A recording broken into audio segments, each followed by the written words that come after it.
Good afternoon, dear students, dear alumni, and our guests. My name is Professor Grażyna Rębielak, and on behalf of Warsaw University of Technology Business School, I welcome you warmly to today's inspirational lecture. I want to welcome students and alumni of our university, Warsaw University of Technology and Business School, and all the guests of our partners. So first of all, Baltic Management Executive Institute in Vilnius and Brussels, the University of Salford in Manchester, Polimi Graduate School of Management Politecnico di Milano, Goa Institute from India, HEC in Paris, the Management Center in Innsbruck, and Zicklin School of Business, Baruch College, New York City University. Today, the inspirational lecture will be delivered by Professor Rudy Aernoudt, representing Baltic Management Executive Institute, our partner. He will share insights on, is Europe resilient for the next crisis and economic perspective? I want to take this opportunity to invite you to the next inspirational lecture, which will take place online on 25th of April this year, and we will be delivered by Professor Vish Mashvari from Salford Business School, the University of Salford in Manchester, the UK. And we will be discussing place branding, sustainability, and sustainable development. You will get our invitation for this event soon. So that is all from me for today. Now I want to wish you a good time with Professor Rudy Aernoudt. After the lecture, you will have an opportunity to ask him questions on chat. So let's start the lecture. All the best. Thank you very much, and hello to everybody. Welcome to this seminar. And so indeed, we're going to speak about resilience. And so as has been said by the professor, you can ask questions at the end, but please, if I go too fast or if there are things which are not clear, just put it on the chat and I'm going to deal with some questions during my speech as well. We'll now first try to see if I can share my screen. And I suppose that you can see my screen now. If not, somebody should shout or put it on the chat. So, and as I said, the topic today is Europe resilient for the next crisis from an economic perspective? That's in fact what we are looking for. We will try to analyze today. First of all, say something very short about myself, but let's be very short. I'm call myself an entrepreneurial academician. It means I'm a practical guy because I created some enterprise. I'm academic, as has been said. I'm now teaching in the BMI executive, where of course the Warsaw is partner, and you are all partner of that. I was head of cabinet in Belgium, in Flanders, in Wallonie at European level, Secretary General at the Department of Economy and Innovation, Special Advisor European Union Presidency and Chief Economist at the European Commission, and I founded European Business Angel Network, just to give you a flavor of what I'm doing. But the topic today is not me, of course, but it's crisis. If you speak about crisis, ladies and gentlemen, if you ask me the question, will there be a next crisis? Yes, for sure. If you ask me, will be the crisis finished? The answer is never, because economics is crisis. And if you look there, you see a slide about the last 100 years. And you see that, in fact, every 3 to 5 years, there was a crisis. And we have three types of crises. First of all, we have the virus ones, like the most recent, which is the corona, but we had others before, like SARS, Ebola. The second type of crisis are the financial ones, like the big financial crisis of 29, or the banking crisis in 2008. And the third type is linked to war and good conflicts, like World War, but of course as well, the Ukraine conflict, the Gaza, and things like that. So the first lesson to retain for today is economy is crisis. Perma-crisis, permanently being in a crisis, is in fact what economy is about. Now, if you speak about crisis means seeing opportunities, taking decisions. So in fact, we with our culture, we consider crisis as negative, but I know, for instance, the School of India is there as well. I think a lot of parts of the world, like the Greeks, crisis is an opportunity, is a time to take decisions. And what happens during the crisis, you see that in fact we have a wave of countries that are now trying to get more closed. We have this whole level of globalization, and we are all children of the globalization. But we see now that this globalization, since the financial crisis, this globalization started by after 2008. We see that the globalization is becoming a slowbalization. It goes slower.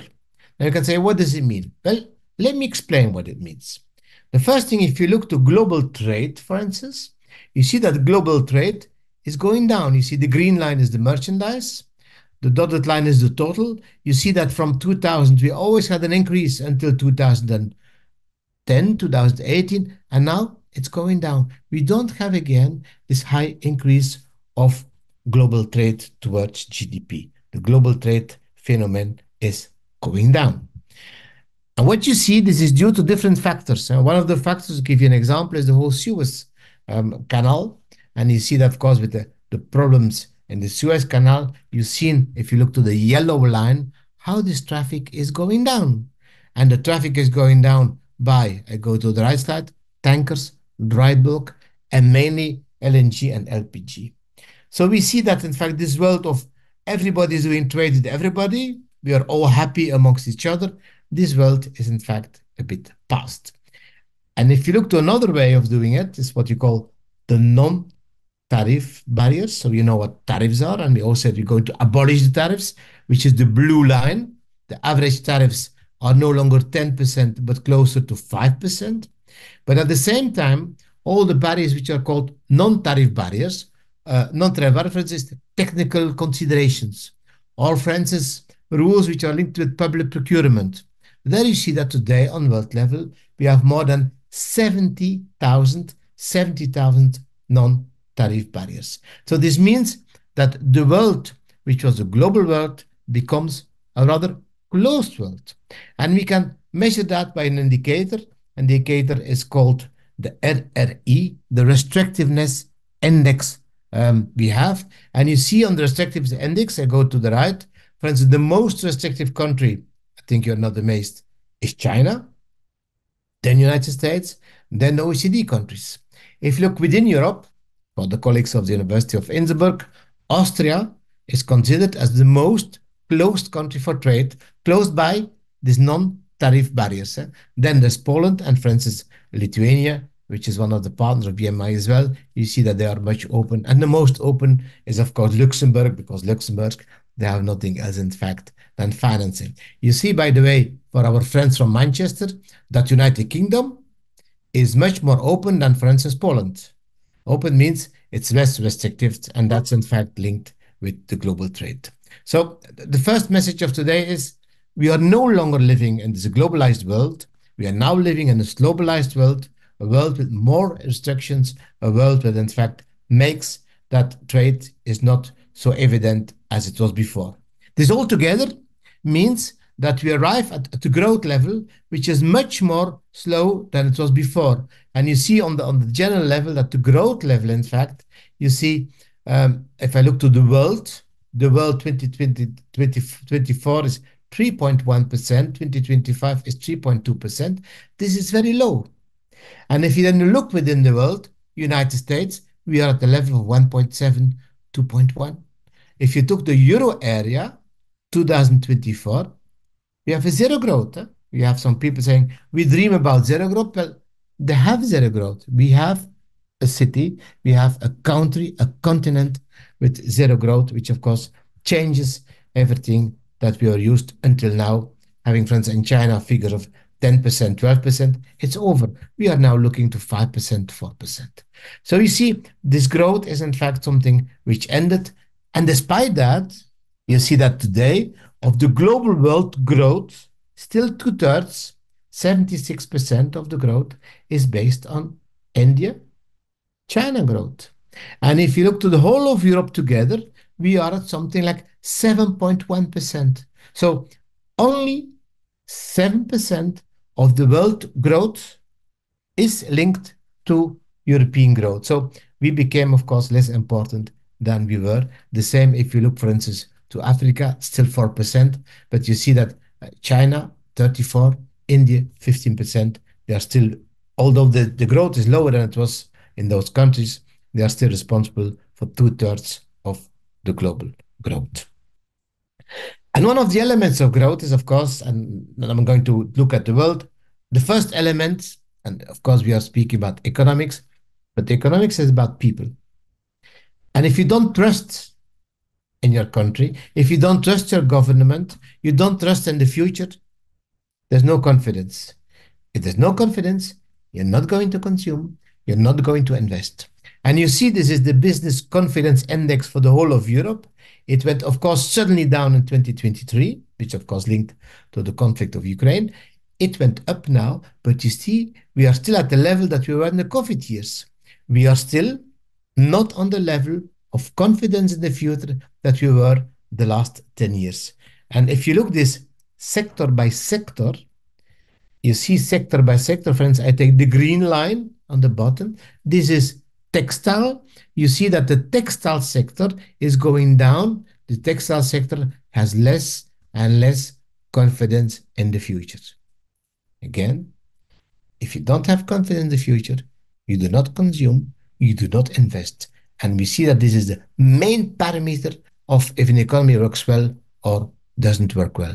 For instance, if I take something positive, you see the creative and culture sector, which is this one, the creative and culture sector. Well, you have the whole digitalization. This is a sector that is going up fast.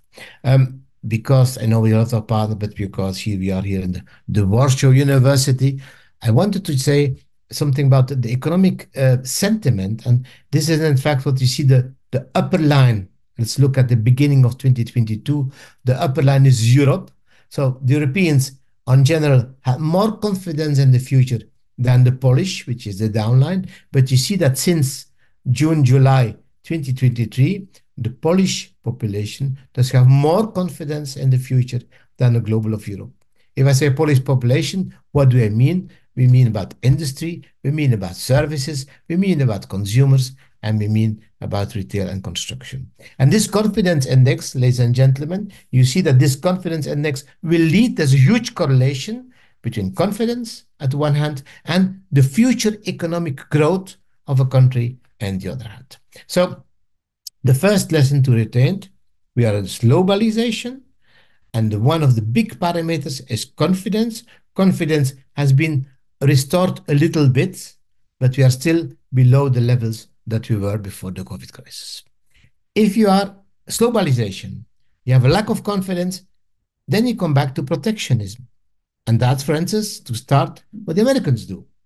You all have heard, I suppose, about Inflation Reduction Act, which, by the way, has nothing to do with inflation. It's a huge support mechanism to support companies to invest in the United States. So again, it's the war between continents. I mean, now, of course, the economic war. Huh? And you see the total budget is 340 billion euro, $369 billion. Now, we have already studies and estimations that the real cost will be 1,200 billion, so much more. Now, the question would be, is this efficient? Well, I give you a witness of a company. This company is called Umicore. It's one of the major battery constructors in Europe. And I quote the CEO of Umicore, who says, the US era, it's a pleasant surprise, it's a positive shock, because it suddenly catapulted the US, which was not a front-runner electrification, ahead of Europe. So you see, the whole issue about the ERA is to compete with Europe. Now, what is the answer of Europe? The answer of Europe, ladies and gentlemen, is called STEP. STEP was decided last month. Now, to be sure, STEP is not saying we're going to do like the Americans do, we're going to put money on the table. No, STEP is saying we have all those programs, and I go to some of those programs there. You have all those programs. What shall we do with those programs? Well, in fact, what we shall do, we have the cohesion policy, which you all know, I think. Cohesion policy more for regional areas. You have the Invest EU, which is mainly based on financing guarantees and risk capital. You have the Recovery and Resilience Facility, which is part of the Big Green Deal. You have the Innovation Fund, you have the European Innovation Council, and you have the European Defence Funds. So what we say with STEP, all this money that is on the table already, we will not add new money, but if you have a strategic technology, then your project will have priority to all these funds. So in fact, STEP is an answer to ERA, but it's not an answer by saying, okay, the Americans, you're going 370 billion, we'll do the same. No, we don't give money. So what Europe does is, first, we say you have a priority.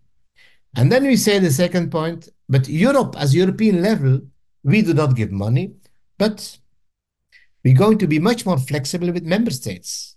If they want to support their industry, they can, what you call state aid. And look what happened since. You see that, for instance, state aid, and I give an example, you see the example on the slide, 902 million was given to the Swedish battery maker Northvolt to build a new battery factory in Germany. Why? Because this company got an offer from the ERA from 850 million. So you see, Germany, not Europe, Germany is financing, is giving subsidies to a company in order to avoid that that company goes to the United States. So again, we are here in a kind of rat race for subsidies. Who is going to give more subsidies? And you see within Europe, the one that gives more subsidies is Germany. Then it is France. Then, for our friends of Milano, it's Italy. And you see that all the other countries are less important in giving subsidies. So you see those countries, they really choose by saying, we are want to keep our industry here because we're going to give them subsidies to keep them here. So you have again a rat race, but it's not on European policy. So again, you don't have European policy. You brought back this industrial policy at national level, which means even that now France can compete with Italy or France can compete with Poland to say we give more subsidies for a certain investment. So we are back where we were in the 60s, namely giving competition government subsidies.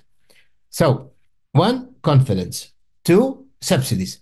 Three, Europe realized that we are dependent for the rest of the world for strategic products, for instance, pharmaceuticals. And so we mapped where, in fact, are we most vulnerable. And we see that in Europe, 52% of the things that we really need depends on China. By the way, 3% is UK. UK is as important as Russia. In other words, Russia, from an economic point of view, is not important. China is very important. Vietnam is 4 times more important than Russia. Here I'm speaking about strategic products. So we mapped 137 strategic products and say to them, why do we depend or what shall we do? So for each of them, we see we're going to or have substitute products or increase our production capacity or thirdly have strategic stocks. Now, let's try to understand what's happening in China. You see that the productivity battle, and you see the figures over the last 20 years, where does productivity grow? Productivity grows in India and even more fast in China. You see a perfect correlation between productivity growth and GDP growth. GDP growth on average on 20 years is India, and something more important, it's China. The growth in those countries, as I said to you before, it's 0 point or it's 1 point. So the growth is very low. And this goes together with the productivity being very low. So in fact, what is China working on? On productivity. What is India working on productivity? Now, if you look to China, you see that in fact, they always said we can be productive at the same time we have the lowest labor costs. This is no longer the case. Brazil, Thailand, Malaysia, Vietnam, Mexico, India, my friends from India, they're all cheaper than China. Even within Europe, if you go, friends, to Croatia, Croatia has the same level of salaries now as China. Bulgaria, Romania are only 10% more expensive than China. So the whole issue about being the lowest cost in China, this is over. That's why they have to rethink their whole philosophy. And they have to rethink because the big problem of China is this one. People don't spend money anymore. Consumers, you see the consumers goes down. So this is the share of the consumers in the global GDP. And you see it's coming from something like 45%. Now it's less than 35%. Consumers don't spend money. Do you make the link which I was saying before? If you don't have confidence in the future, you start saving, you don't spend. And that's why China is saying we have to focus on investments. Investments can save our growth. That's what China does. And in fact, what they have is what you call the new trio. The new trio means we will fully invest in electric vehicles, in batteries, and in solar panels. When the United States made the conflict with us, Europe, on subsidies, well, there China is going to focus on those industries which are very important for all our countries because we would like to produce batteries in Europe. We would like to produce electric vehicles. We produced solar panels, namely in Germany. Most of the German companies went bankrupt because the Chinese producing them. And we spoke about ERA. Look, the Chinese state, it stated that the global subsidies are estimated at 406 billion, being 1.7% of the GDP. While, for instance, in the United States, it's only 0.9, 0.3. So the subsidies, and these figures are worth what they're worth, the subsidies in China are estimated to be 6 times bigger than in America. So, philosophy, you have to go investments, and you see that the investments are much more higher in China than, for instance, they are in European or OECD countries. And you see the lowest level of investment, sorry for the colleagues of Manchester, it's in UK. In UK, the lowest level of investments you have. This is global investments. If you now focus on the public investments, there you see that on public investment funds, you see Germany very, very low. You see that Poland is a high level of investments, and Norway and Sweden are much higher in public investments. Look, for instance, a country like Austria, you're lower than the United States, but you invest more than Germany. And you see that, in fact, the growth, economic growth in Austria is higher than in Germany. Our friends from Milano, you see that you're almost at the same level. So your public investment in Germany, Spain, and Italy is very, very low.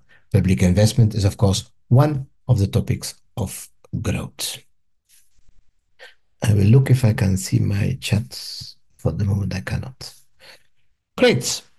So the trio. One of the trio is, of course, the batteries. Europe, we only have 3% of the batteries in the world. We only have 3%. So this means that, in fact, most of the batteries are produced somewhere else. And if you take one company, for instance, cattle is 34% of the world production. Can you imagine?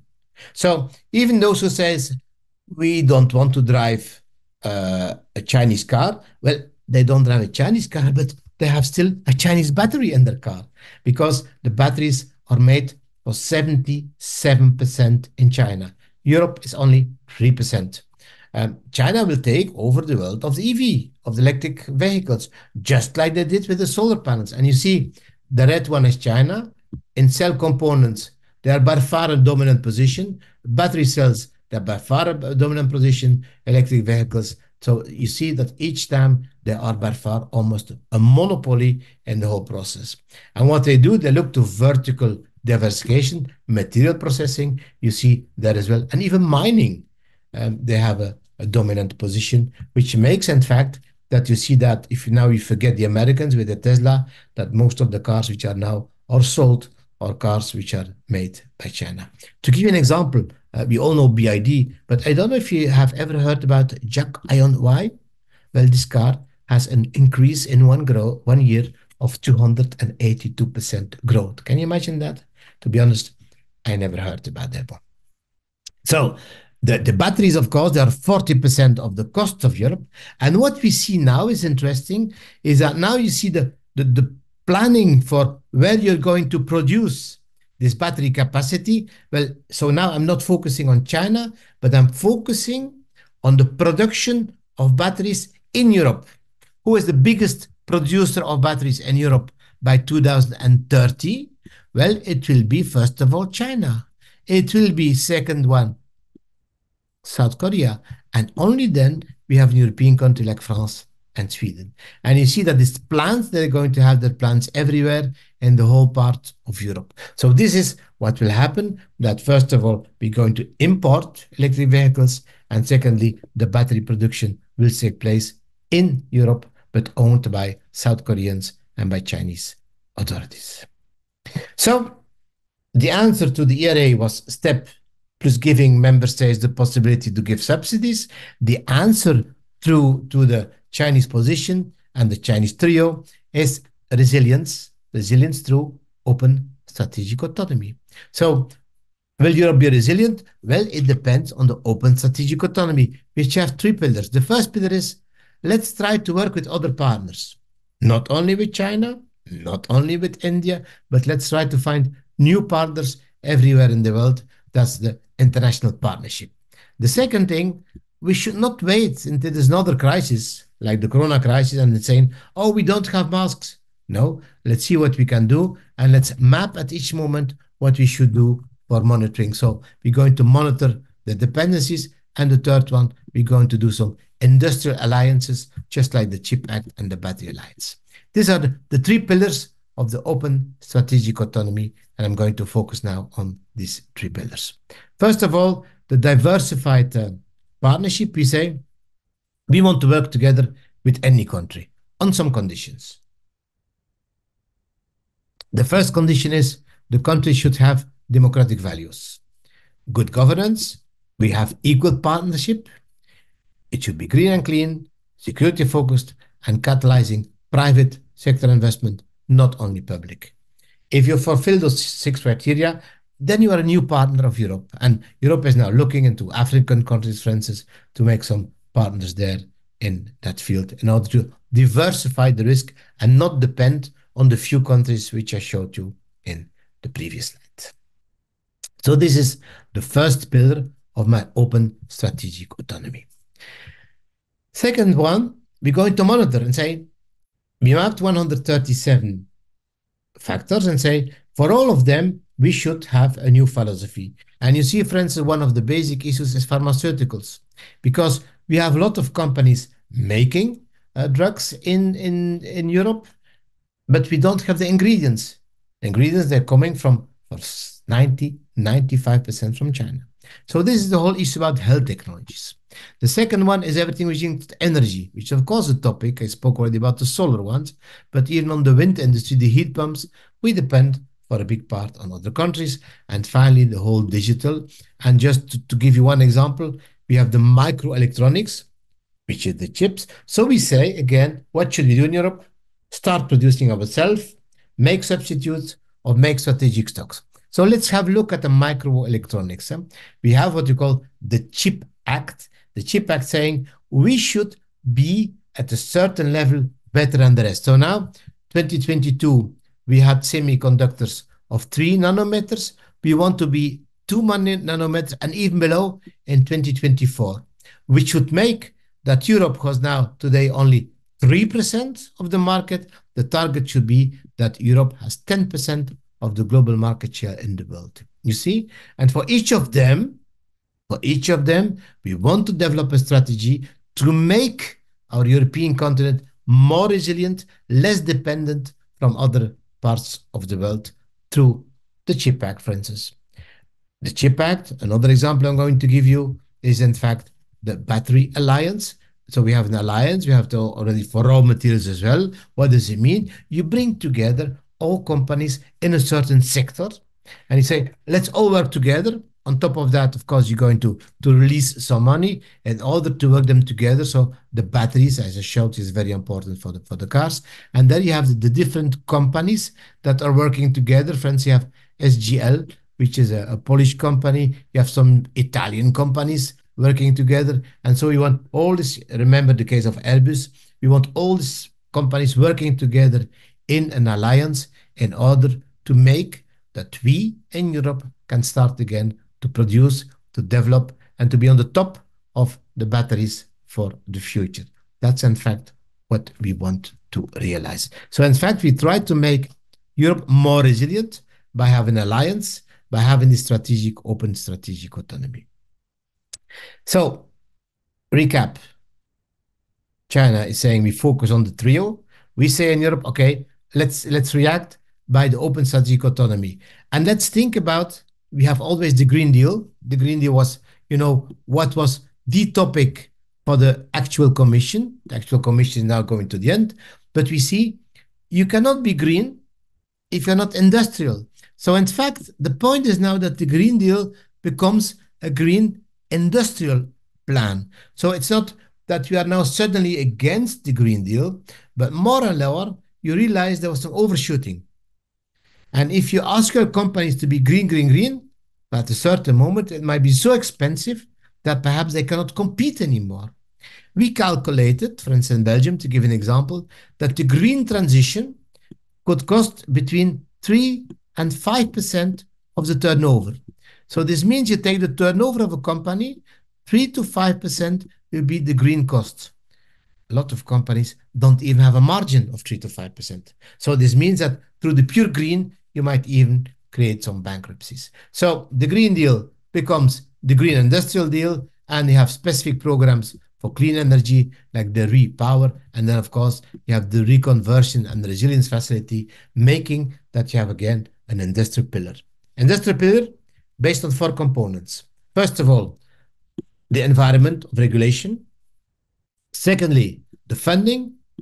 Thirdly, which is a huge problem for the moment in a lot of European countries, finding enough skilled people. And finally, we back to our resilient. We want to have an open trade.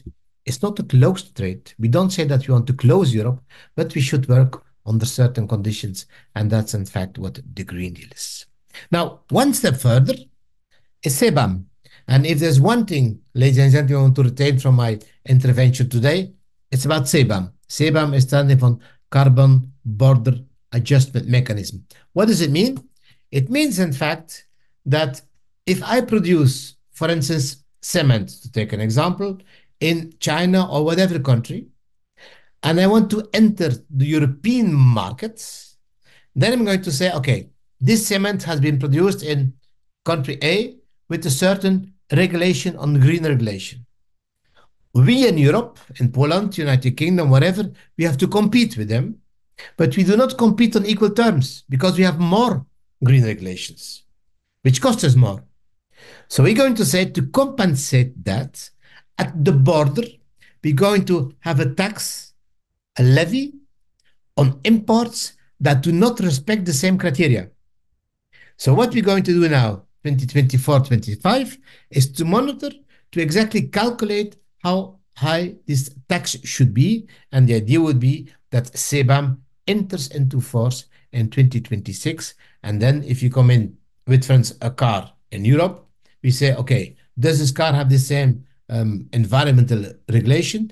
If not, what does it cost for a European company to respect the environmental regulation? And the delta will be the tax to be paid on the border. What I'm saying on there, ladies and gentlemen, CBAM is not operational for the moment. For the moment, and for 24-25, it will be a monitoring phase in order to adapt how high this level would be. So, and I come now closely to the end of my speech, so prepare difficult questions if you can. The question was, what next crisis? Well, I think 2024 is year of transition. And we see, and that would be, I think, the baseline. We are now in the resilience that is more important than growth. We should stop with the fetish of growth. We don't want zero growth, but we want sustainable growth. This means we want resilient growth. And that's in fact what we'll try to have. We have low growth. Take, for instance, Germany, take Japan, take Italy. Take France. It's all a very, very, very low level of growth that we have. And at the same time, we're starting by managing inflation. But it's low growth, so we have resilience, which is more important. And we see that you have a robust consumption growth in indifferences, but even at the States. I've showed you the stronger public expenditure, for instance, that China is based not on consumption. And when I would be the advisor of Jinping, I would say, try to give your people money so that they have purchasing power, so that the consumption works. Because you cannot only go to public expenditures. And of course, European Union, we have inflation to target in 2025, but we have low growth. So we have low growth, but we still have a bit low inflation in 2025. I take one example because we are invited by the University of Warsaw. You see that, for instance, in Poland, we had the situation in 23, which was low growth and high inflation. That's what you call stagnation plus inflation, called stagflation. And you see that this growth is going up in 2024 by 2.7% and to 3.2% in 2025. So it's still modest growth, but at least you have some growth. And at the same time, you see that inflation is going down from 5 to 4.3. You know that the target here is 2%. So we are not there. And as long as you don't have a target of 2%, you cannot make your monetary policy easier. It will be difficult to reduce interest rates because you can only reduce interest rates when you're close to your target of 2%. So, do we still have stagflation? Well, less than in 2023, but we still have relatively low growth and relatively high inflation. So we still are close to a stagflation issue. Finally, what are the challenges for the companies? The first challenge for Europe is access to energy. That's what we need. The second one is the issue of labor costs. And the third one, ladies and gentlemen, is we don't have enough skilled workers. That's a big issue. The fourth one is a regulatory burden. And this is amazing that if you go to most European countries, the priority might change, but those four, you almost find them back in every country. And I illustrate you that by one country, namely Poland. What do you see? What are the challenges for doing business? One, it's high taxes. Two, it's labor costs. Three, it's stability of law. Four, is the business law, which is complicated. And five, which is, of course, everywhere, bureaucracy, bureaucracy, bureaucracy. And you see how the same elements, the same challenges, in fact, for the future, for development of companies, and most of European companies have it in most of European countries. We have the same problems to grow. So from a policy point of view, that's are the 3 to 5 elements that you should work on if you want to be more resilient for the next crisis. We should make that we have our labor force. We should make that we have normal labor costs. We should make that we have access to energy, and we should make that we have less bureaucracy than we have today. And so what we have to do now is saying it's a complex world, so we cannot easily forecast. We should map what is happening in the world. That's what we call megatrends. And what are the megatrends is inequalities. It's health issues. It's the technology change. We are illustrating that now. It's the whole issue of the nature of work, like telework, but as well, why do we work? It's a whole issue about education. It's about democratic imbalances. You see that, for instance, one of the big problems of China and Russia is the older population. This is the big advantage of India. Most European countries have a problem with elder population. The security paradigm, I think everybody agrees now. I spoke a lot of times about protection and the fear. We are afraid about what will happen. Coming back to the beginning of my speech, like a good movie, the beginning, same as the end. If you have fear, if you're afraid, you do not consume, you do not invest. And this is in fact part of what we call the Foresight report. I am myself member of the Foresight task force of the European Commission. Foresight is not the same as forecast. Foresight said, let's look what will be the tendencies in the future.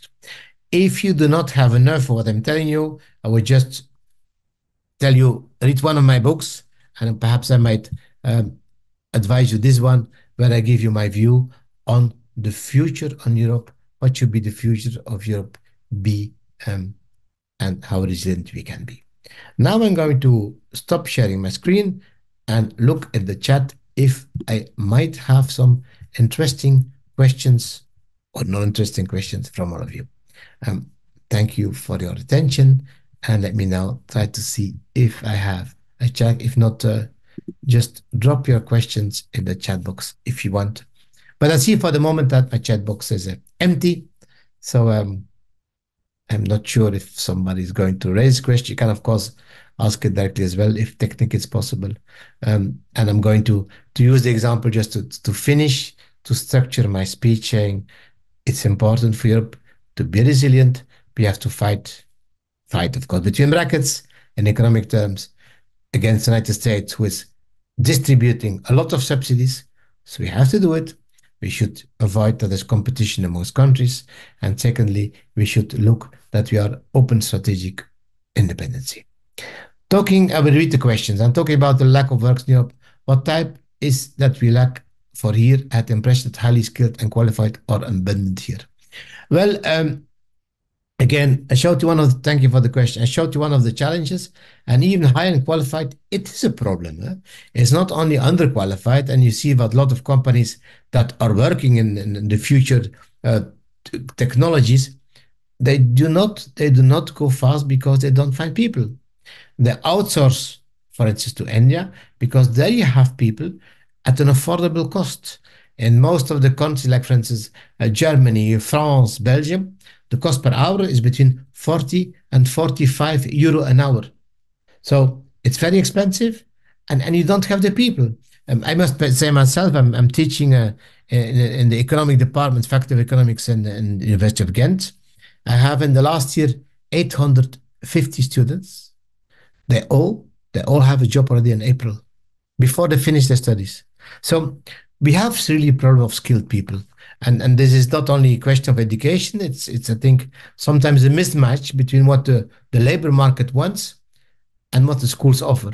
So and we see this is one of the huge problems to find affordable, motivated, and skilled persons. So I think you might have the impression, Isaac, but in fact, all studies show that this is one of the biggest problems in Europe for the moment. Low qualified as well, but high qualified as well at all levels. And if you don't have people, then of course you cannot grow, you cannot produce. Is that okay for you?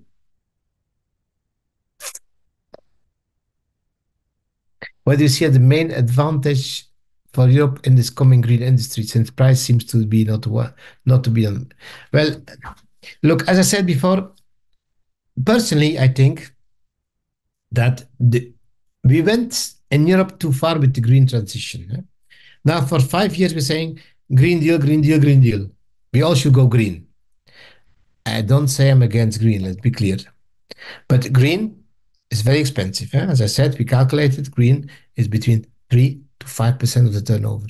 If you have to invest 3 to 5% of the turnover just to be in order with the European regulation, well, it means that it takes a lot of the margins. And it means that a lot of companies cannot afford to do it because you need reserves to invest in this green thing. And we should be capable to find a new equilibrium. That's why I think we should be green and industrial. And it's not the one or the other.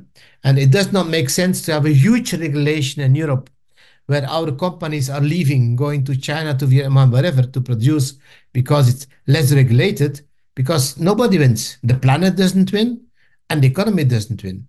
That's why I'm personally a big fan of SEBAM, who is trying to equilibrate again and making that we have the same rules. What are the challenges for the European Union in finding the required money for subsidies? One, I believe, is NATO request to increase military spending. Thank you for the great lesson. Thank you, Lorenzo.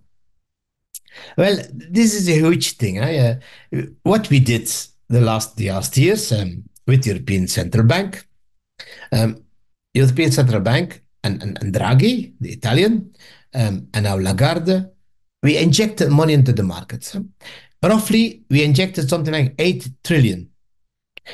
Does some of you have an idea how big the GDP of Europe is? It's 14 trillion. So this means that 50% of our economy today is, sorry to the expression, is fake money. It's money that we created ex nihilo.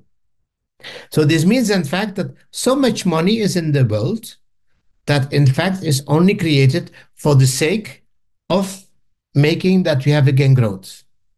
And so now, of course, we look at the deficit spending of the countries, and we see that Italy is in a bad shape, Belgium is in a very bad shape, and we at a certain moment we have to decide. But you cannot say we're going to continue to spend. Huh? And we need military spending, we need spending in education, we need spending in skills. But I think we should, at a certain moment, try to compensate, for instance, by reducing the government impact in some countries. Eh? If you see that in some countries, in the global GDP, the part of the government is over 50%, 55, 60%. Well, then you're suffocating your economy. I personally think that we should make more initiative for the private. If not, it will be hard to find the money. And now military spending is a very nice example because, until still today, if you go to the European Investment Bank, who gives loans, European Investment Bank has a list of forbidden materials, huh? Like sex, porno, cigarettes, and military. So military is still something which is forbidden. This was, of course, the case before the Ukraine conflict. But now, in fact, military spending or investment in companies that are making military instruments, that are making tanks, whatever, well, it should be again eligible in European fund, and it's not only the European Defence Fund, but you have to go for that. So I think we have to fulfill the request of the NATO. We have to, first of all of us pay our contribution, and secondly, have some military capacity. And there again, I think we should work together to have some European military capacity. I talked about the problem of labor shortage and skilled workers. In that case, what's your perspective on the acceptance of immigrants in both UK and EU? I'm from India studying strategic design from innovation. Well, Germany last year has issued 86,000 blue cards. A blue card is a card where you say when you have a labor contract, you can come in during the duration of your labor contract. So blue card immigration is immigration linked to a job. It can be related to studies, but in that case, blue card is to a job. With that, Germany was more than 50% of all the blue cards of Europe. You see, personally, you must see what happens in Europe. We have elderly people. We have a population that's getting old in most of the countries. We lack skilled labor. We lack IT people. That's why we love so much the Indians, because they do our IT. And most of the European banks, they outsource their IT to India to have it. So, and instead of having a global immigration policy where we say everybody is welcome, in my view, we should say, well, everybody is welcome that we need. Everybody is welcome because our economy needs those people. We need people from India. We need people from other countries focused on the kind of jobs that we need. So I'm a big fan of blue card policy at European level, saying we need to, between brackets, allow people to come if they come linked to a certain job. And if we do that, I think that we might change the perception of people towards immigration, because you know that today a lot of Europeans say we are against immigration. Yes, but immigration, what's that? That's a container concept.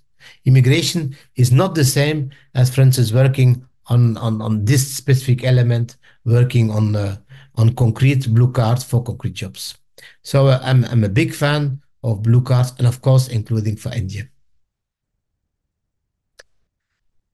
Do we have more questions? Are people satisfied with the answers?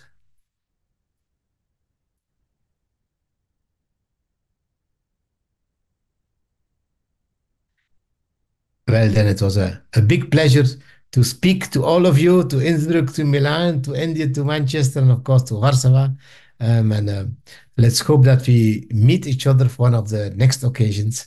And I wish you all a very, very nice evening.